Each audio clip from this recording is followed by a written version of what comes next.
This video is going to be a film study look at what Amik Robertson and the Detroit Lions defense were able to accomplish in Sunday night's win against the Minnesota Vikings, limiting Justin Jefferson to virtually no impact at all, making a couple of goal line stands, frustrating Sam Darnold, hitting him, being extremely physical with their blitzes. That doesn't necessarily involve Amik Robertson, but the coverage aspect that he provided, just so smart, playing with leverage, understanding where his help is. Those are things that we would all probably think is simple, whether your help is to the inside or outside, so you know where you can or can't be beat or give up space to the receiver. He's dealing with Justin Jefferson, one of the most athletic guys at the catch point in the NFL, someone who has tortured the Lions secondary, obviously, in the last couple of years.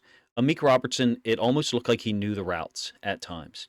Does this performance for you line up with what your perception was of Amik Robertson coming into the season? It's probably a little elevated for most of us. I, for one, was extremely excited for the Lions team when they signed him. Did I foresee anything like him being switched to outside corner? Well, no. But that's what makes the signing even more brilliant, in my opinion, is that you had this layering of his potential, meaning he played so much nickel corner, slot, DB, whatever you want to call it, when Carlton Davis III and Terrion Arnold were both healthy. Now that CD3 is down for a while, I'm not sure when his possible return is. It would be wonderful if he was able to come back in the division round, but what Amik did against Justin Jefferson is about as good a performance from a DB as I've seen this year when faced with a high-caliber opponent like Justin Jefferson. Let's get to the film. I think I've got 17 plays queued up for you here. We'll generally try to have him spot shadowed before the play. This is just an establishing shot. He's at the bottom of the screen. And against Justin Jefferson, he's not going to be targeted. It's a completion to T.J. Hockenson over the middle. As an aside, well, when your quarterback goes 18 of 41, obviously no one is being very efficient. But try to watch Amik at the bottom side of the screen. He's just frustrating Jefferson by playing with leverage and recognizing or possibly even knowing the route at certain times. So what I mean is playing with leverage. He's on the inside. He's giving Jefferson the outside breaking route. But his head turns before Jefferson does. Is he grabbing? Is he holding? Is he being physical? Well, maybe he's doing it in a very intelligent manner because, there's a ref right over here in that direction. That's just an establishing shot for what he was able to do. I just thought he was physical everywhere. And then, of course, the blitzes that Aaron Glenn was utilizing, the pass rushers, those guys played with an extreme amount of violence, even for a Detroit Lions team that at times in 2023 and 2024 has been able to bludgeon or bully opponents on both sides of the ball. This is a great play, man, early in the game. It's a 2nd and 2. Look, Amik's down here 1-on-2 already. You do have an inside linebacker kind of walked up who will blitz and try to get in the window. I think it's Jalen Reeves-Maben. Look at what you've got here. You've got a receiver dealing with Amik. Jefferson's going to be the recipient of the screen, and an offensive lineman. This is 3-on-1 in this space. Now, there's pursuit from the inside-out angle that's able to get there because Darnold has to kind of pump fake this. Jalen Reeves-Maben said, these guys, they want the ball. These guys want to knock the shit out of somebody. And so when you draw up people, in this case is Amik Robertson, the level of physicality that he played with, the commitment to the things that he was asked to do, I think is remarkable. I was a big fan already when I did a large scale. I think I may have actually done 2 film study videos of him after the signing. I was just so excited because the Lions had built depth with CD3 and him, and then drafting Terrion Arnold, and lo and behold, they've needed all of it. He knows where his help is. There will be, I think, 2 plays in this video where he doesn't have help, and you can kind of see Jefferson's long speed give him issues. He seemed over the course of the game. So he's running. Jefferson's going to run a route over the middle of the field, and look, there is Kirby Joseph from the opposite side, staring right at Jefferson, number 1.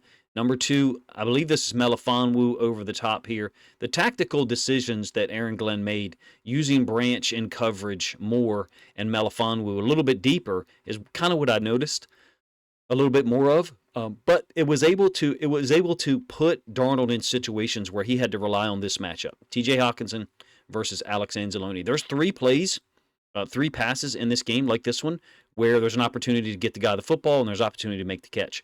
And some of the contact Hockenson would like to have back. Anzalone's impact in his return, I don't think can be overstated. Just from an energy standpoint and from a technical standpoint, meaning he's capable of guarding tight ends in a manner that most inside linebackers are not. Another bubble screen and just a great play up to the top side by Amik Robertson.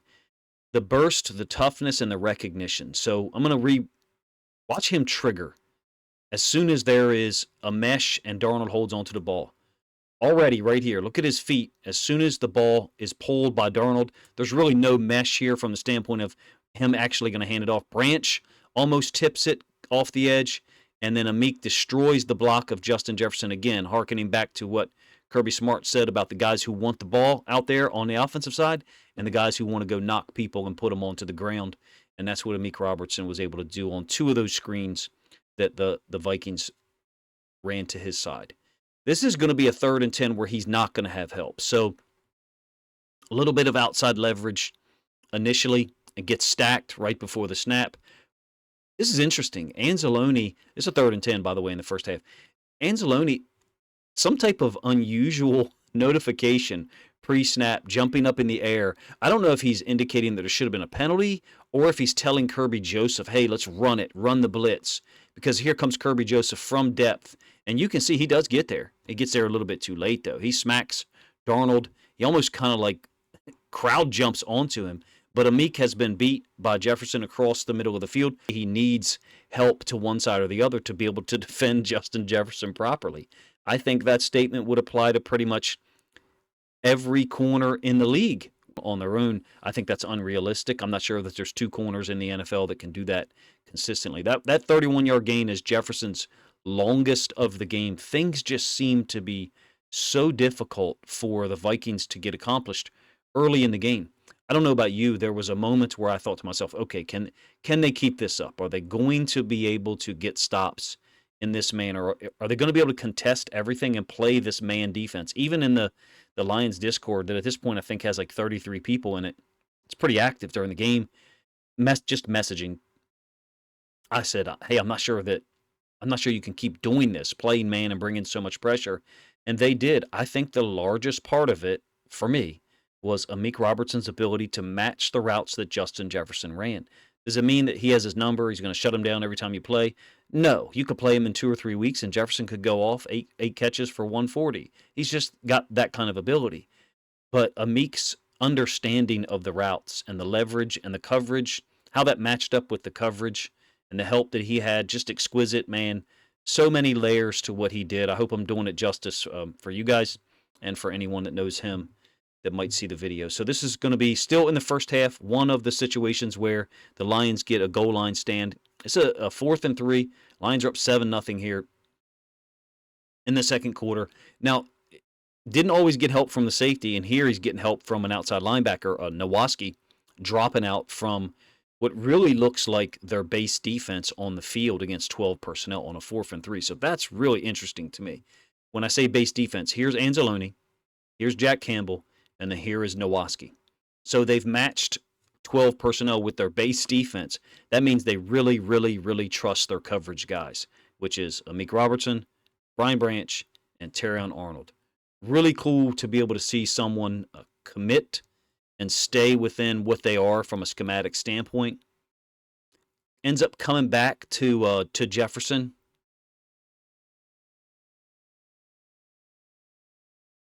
So initially looking over here, Darnold, he's going to come back. Jefferson brings this route to the inside and then breaks it back to the sideline, the bottom left portion of our screen.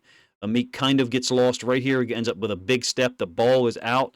Nowaski is in the low window, and what I mean by that is this is like the 2nd or 3rd time in this game where a throw that's on a more, and I can't really do it from this angle, on a more low angle path isn't necessarily available because there's a player in that window or near to that window, such that it forces Darnold to throw it on a little bit more of an arcing path and in this direction, which is where it obviously should be thrown anyway.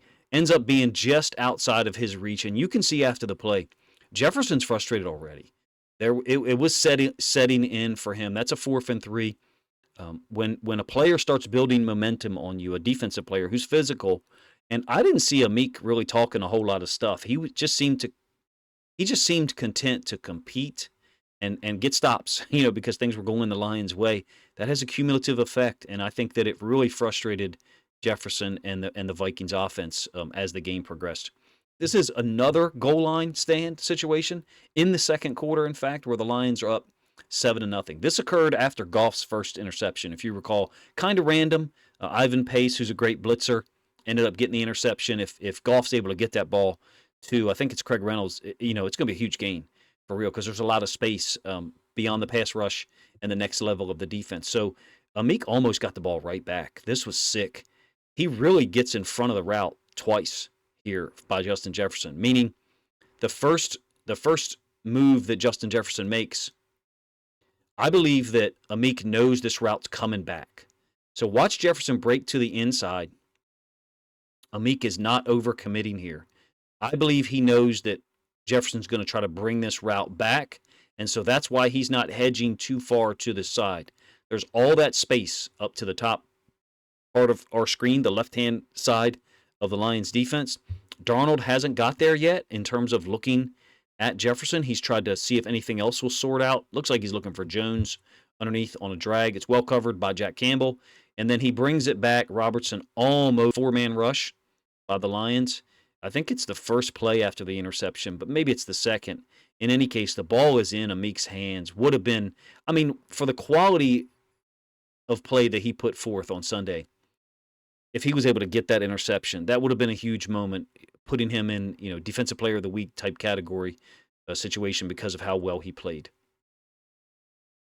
Second down in that goal line situation, his fourth moments where there is no help because Kirby has taken a drag route from the other side. So the Lions play a lot of this coverage where if a player releases underneath, this defensive back will fall off and look for work from the other side. Because what you often get is you get a drag from one side, and then we would call it an over or high side drag, whatever, from the opposite side. So this defensive back, which I think is Arnold, kind of falls off, and he looks for work from down here, emanating from the other side of the field. Hopefully I said that in a way that makes sense. As a result of that, Kirby Joseph takes that route over. And so because he takes that route over, he's vacated, and Darnold has Jefferson screeching across the back of the end zone.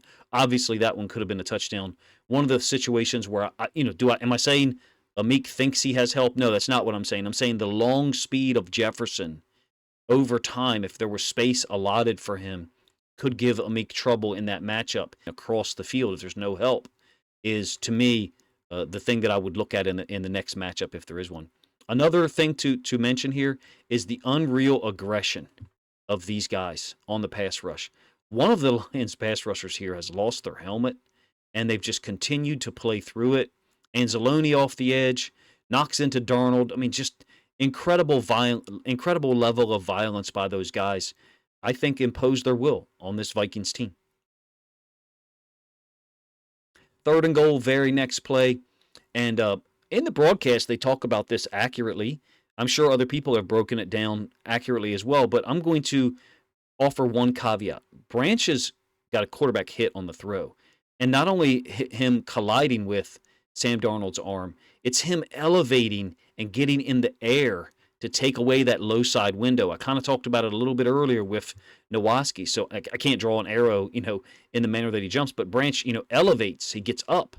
And so that forces Darnold's window to be higher on the release point, and as a result, the throw ends up being high. Now, it's also an example of Amik playing smart. So when I say he's playing the blitz, look at the pressure you've got. Linebacker, Branch, edge defender. There's a lot of guys blitzing. This is straight cover zero, and so Amik is playing the slant. It's a slant fade. So you got the slant and then the fade. You can't defend both if your eyes are on the quarterback. You just can't. Amik's doing the smart thing, in my opinion. He's playing the slant because of the blitz. And in this case, the throw ends up being high. I'm sure people have talked about, Darnold missed that throw. That's the game from a Sam Darnold standpoint. He took some hits. I think 10 quarterback hits is what I saw. Look at the elevation of Branch. And then he's attacking the throwing hand with his inside hand. That's very cool. So what I mean by that is his outside arm is furthest to the outside of, it's furthest to our left, I should say. His inside arm is what he's attacking the throwing hand with. That really has an impact on Sam Darnold's ability to get a clean window, number one, and to finish off the throw. And lo and behold, the throw ends up being high.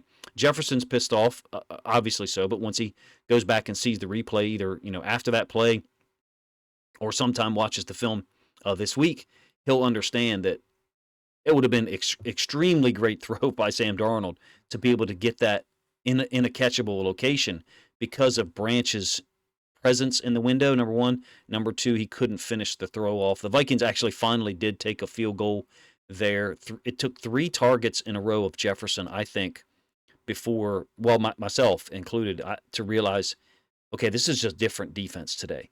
They're playing with a different level of intensity, a different level of commitment, and I think Amik Robertson was really like the leadoff hitter, if you will, for the defense on Sunday.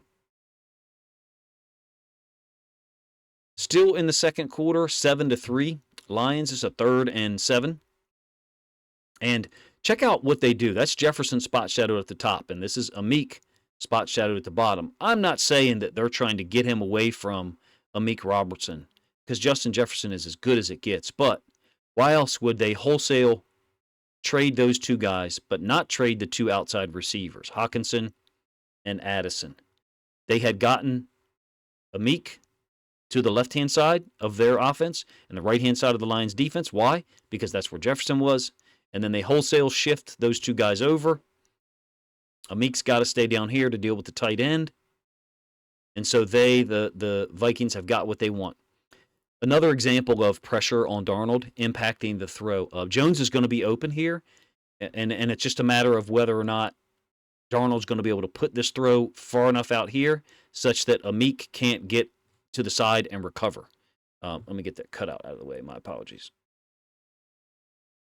So if he can get that throw, down towards the pylon, then there's an opportunity to score here on this 3rd and 7. But because of the pass rush, I think it's Anzarike, but I could be wrong. May actually be Pascal. Looks more so like Pascal to me. I don't think I give you the end zone angle. It ends up being incomplete. And also, one more thing to note, really nice job of playing the trips up here by the Lions defense. You'll see the inside linebacker, Campbell, release 3, which is Jefferson, vertical, and then work underneath to 2. Additional to that, the safety takes over 3, Jefferson. I mean, everything is pretty much matched up. Darnold maybe has an opportunity to throw this this second under route here because Campbell is occupied. You're dealing with, Branch possibly breaking down on this route here, emanating from the outside, and Branch does a great job of skill. Really saved Detroit or Amik Robertson from having to possibly defend a potential touchdown pass down there in the second quarter. So they had gone up. The Vikings had got within 7-6 on that field goal. If you remember, that was late in the second quarter. I believe like 28 seconds left. Detroit zips downfield in 2 plays, gets a field goal to go up 10-6. So we're now into the third quarter, and a really amazing play by Amik Robertson unfortunately gets negated by a pass interference against Brian Branch, or a hold, excuse me. And I want to talk about that play a little bit as well, the call on Branch. So here is Amik in motion. Check him out a couple of times against Jefferson. Really not much contact here at all. I mean, he's just playing it, and then Darnold has to kind of roll out to his left. So just incredible violence by the pass rush here from the Lions. There was just zero given by Aaron Glenn. He was bringing it, and Darnold was going to have to deal with it and or beat him. Great timing by Amik on the challenge. Darnold kind of sliding to his left, and so the throw, went in that direction a little bit further than maybe he wanted to. Jefferson looking for a flag, and he got it, but it wasn't on Amik Robertson. It was on Branch, and I got a little bit of an issue with it. I did in live time, and I still kind of do here. Here's Branch, and watch the leverage he takes first. It's outside leverage. So he's got outside leverage here. I believe this receiver is trying to get back here. Maybe some type of release like that. He's certainly not trying to bring the route all the way across the field. Why? Well, he doesn't bring it all the way across the field. And what's Branch supposed to do? Just like open the gate for him to get there? Like, that's just weak receiver play, in my opinion. Unless there's a significant hold by Branch's right hand that I'm not seeing. To me, this just looks like one guy's a lot stronger than the other, and he took proper leverage to the outside. That, to me, seems a little bit like a bailout call. I don't really know how you're supposed to defend in the NFL if you take away outside leverage on what is supposed to be eventually an outside breaking route, and the guy is just too damn weak to be able to get to that side, can't shake you, essentially. Third quarter, another goal to go situation, and this may be the play of the game from Amik. I talked about it in the reaction video some. They're going to motion. They're going to motion Jefferson across, and Joseph is communicating right now with those guys such that he, I think, foresees or recognizes there's going to be motion, and in this case, it's Jefferson going across. Well, Amik doesn't go with it. He communicates to Jefferson, okay, go ahead, go, take it. If Amik is not here, this is a touchdown because Nowaski's drop is he's got too much depth. Nowaski gets too much depth here for Jones to be pushing the flat immediately. Now Campbell sees it, but Campbell is inside leverage of Nowaski. So let's count from the sideline. You got 1, 2, 3 is Nowaski. Campbell would be like 6, counting from the sideline in the bottom side of our screen to the bottom left side of our screen to the middle. Addison is being guarded by the corner. I think it's Terrion Arnold. So he's out of the picture. If Amik is not here, this a touch here is possibly as big a play as any because they do get a stop, in fact, on this possession. Again, that's a touchdown that changes the dynamic of the game, in my opinion. This is the 4th and goal. 2 plays later, they're now on the 2-yard line, 6 possession. Lions still lead 10-6, like you saw in the graphic. And great coverage by Arnold on Addison up top here. And then that's Amik who's spot shadowed at the bottom. He's not targeted this time against Jefferson. They're dropping Nowaski out underneath, so Darnold doesn't go there. If Darnold throws this quick, I mean, he's got a great opportunity for a touchdown. So we're basically talking about a screen pick by the slot running here, and then the little under route by the outside receiver, the Z. Darnold should throw this football probably somewhere in this area here, let the receiver run onto it, and it'll be Arnold's job to try to recover. Just seems like probably too much space there. Maybe he just doesn't make quick decisions as much as some other quarterbacks. Think of like Matt Stafford in week 1, throwing so many balls extremely quick, oftentimes from pick rub concepts. And then at the end of this, like I said, 4th and 2, the throw to Addison. I don't think Arnold necessarily gets a PD here. Addison almost stepped out of bounds, in fact. But Arnold is all over him. I thought he played extremely well. We're not focusing on him in this video. But that was a huge moment. The Amik tackle on 2nd down, 2nd and goal from the 5. And then this 4th down play for Darnold not to be able to get that under route. And then the 4th down to go incomplete. I thought was a huge moment in a game that was still extremely competitive. Couple of more plays here. Generally going to focus on the 3rd quarter. We'll show, I think, 1 play from the 4th. So this is still 10-6. I think it's after Goff's 2nd interception, in fact. So Minnesota's going to settle for a field goal here after this failed conversion. Motion and Jefferson around just to try to free him up a little bit. And it's a great job by Melifonwu. So Branch is one-on-one. Because you got Branch trailing Addison here. And Amik takes outside leverage because he knows he has help on something to the inside. And so Melifonwu reads the route. Watch Melifonwu's helmet. He's looking here. I'll pause it a couple of times. Still staring right at Jefferson. Still staring at Jefferson. And you can see Amik is basically funneling Jefferson into the safety. And then finally Amik looks up. Melifonwu looks up. The ball is on its way. Almost an interception. This is the play that I talked about in my reaction video whereby there was criticism I saw online. Why doesn't Darnold throw it here? Well, if he throws it there, it absolutely is an interception. He has to throw it away from the safety. I think Darnold saw the safety late and recognized, okay, I've got to throw this ball a little bit on the back hip and just trust Justin Jefferson to go get it.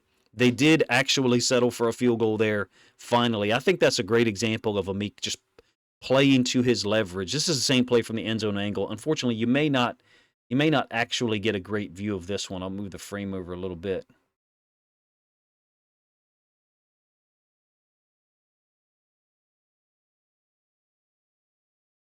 See if that gives you guys a little bit of a better angle of it.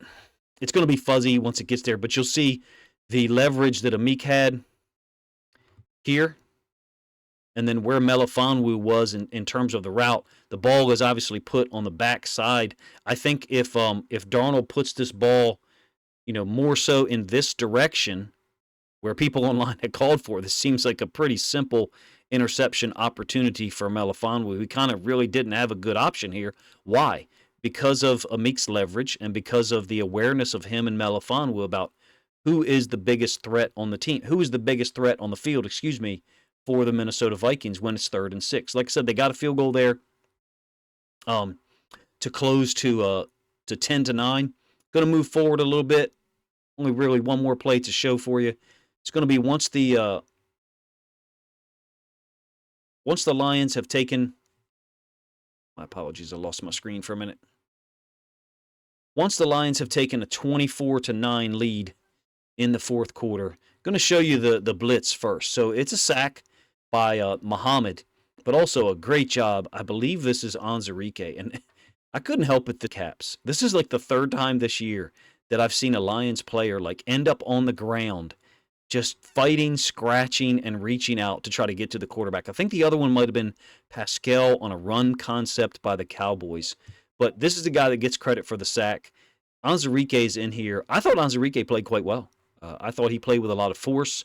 I understand he got hurt at one point. I'm not sure what his status is. At that point, 24-9, the way they're getting after Sam Darnold, really difficult to imagine them coming back after having to punt in the 4th quarter. This is the same play from the all-22 angle. It's 3rd and 9. As you can see, Amik is up top. You got out motion by Jefferson, and he's just playing the underneath side. So, again, I think he knows the route that's coming. You end up with Melifonwu on Hockenson in man, and then they're just using the safety against Addison and Justin Jefferson. I think of what the routes were going to be, what probable routes he was going to see from Justin Jefferson on Sunday night. The film prep by Aaron Glenn and the defensive staff must have been amazing. The teaching and instruction, I know we've gone on incredibly long for a video about one player. You can consider this kind of like a defensive overview, but I'd like to show probably about 6 or 8 of the blitzes in another video. If you guys would like to see that late Monday night or into Tuesday morning, let me know. Where I am located currently, we are absolutely snowed in. We're not used to this type of downpour in Maryland, so I have a lot of time on my hands to get that done for you guys. If you'd like to see it late Monday night or early Tuesday, please let me know. I'm comfortable if people disagree with my summary judgment or evaluation of Amik's play. I have been a fan of him since the signing, so I understand there were different opinions out there. I think that what Brad Holmes did in bringing in Amik Robertson and CD3 has been proven to be one of the most brilliant offseason moves by any franchise in the NFL. I'm talking about those specific moves. And look, the Ravens signed Derrick Henry, right? The Eagles signed Saquon Barkley. So the Texans got Danielle Hunter. There's been some guys who have been, and Grenard signing with the Vikings. There's been some incredible free agent signings. Those two, for the value of what you had to pay, it wasn't a premier cost to get Amik Robertson and CD3. I think they've gotten an incredible return on the investment there. I remember those signings, the trade of CD3, and some of the discussion from those fan bases, the Raiders fan base and the Bucs fan base, really disappointing for me that people would shift or change their evaluation or opinion of a player depending on what team they're on.